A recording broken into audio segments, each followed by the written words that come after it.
For today's video, nandito na naman tayo, balik trabaho mga ka-idol. Bali, dito nga pala kami sa may nursery na asahan at ayan na nga mga ka-idol. Kami ay naglilinis naman ng damo ngayon at tinatanggal namin yung mga damo para pagka kukultivate malinisan na naman. Tatamnan na naman ng mga gulay-gulay mga ka-idol, sari-saring gulay. Ka-idol, magikadto na kami.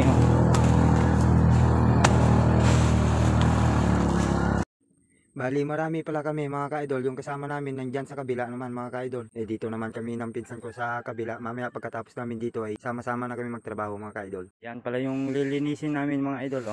Tanggalin namin lahat yung damo. Ayan mga idol, magpahinga muna. Init yan ang natapos mga idol.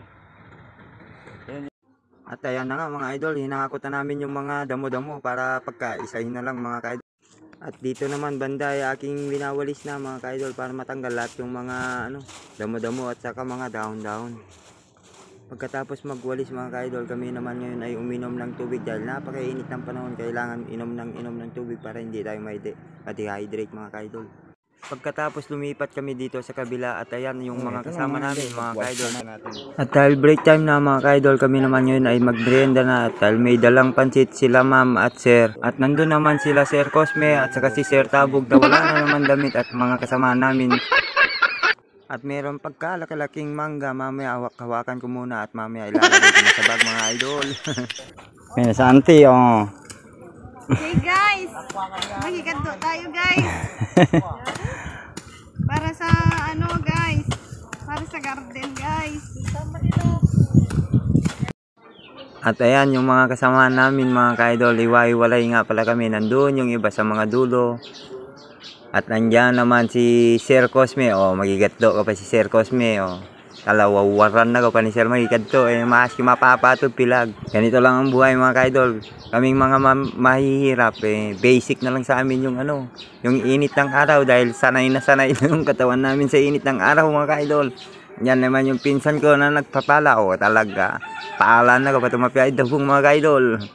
Ayun na si ate, talaga sisikan na ka pa tumapiyay ikad-kadto. Ulat doon na kami pati gagamo na. Auntie nasa ibang bansa, mapato.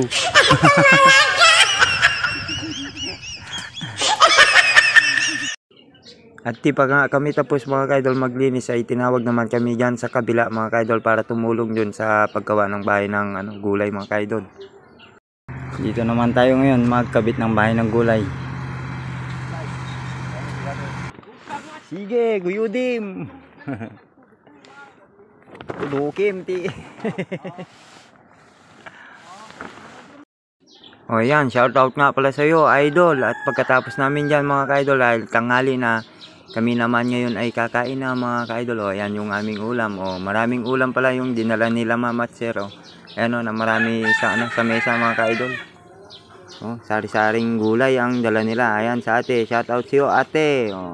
Ayan si Insan at saka si Sir Cosme. Andun din yung mga kasama namin sa labas mga ka-idol. Ayan isang subo para sa tiyan na nagugutom. Ayan ang sarap-sarap ng pagkain mga ka-idol.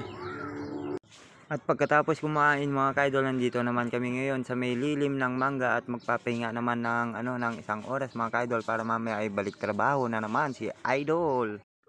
Ito nga mga idol, back to trabaho na naman. Eso!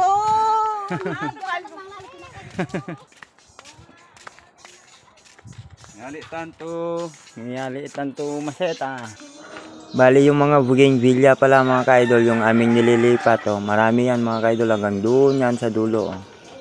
Sila pala yung mga kasama namin ngayong araw na to sa trabaho mga ka-idol. Shoutout sa inyo. Taga Simanu yung iba mga ka-idol at yung iba naman taga San Pablo. At kami naman ay taga Balasig mga ka-idol. So paano mga ka-idol? Hanggang dito na lang muna at maraming salamat sa inyong lahat mga ka-idol sa patuloy na pagsuporta. And thank you and God bless sa ating lahat mga ka-idol. And mag-ingat kayo palagi. Alright mga ka-idol, bye bye!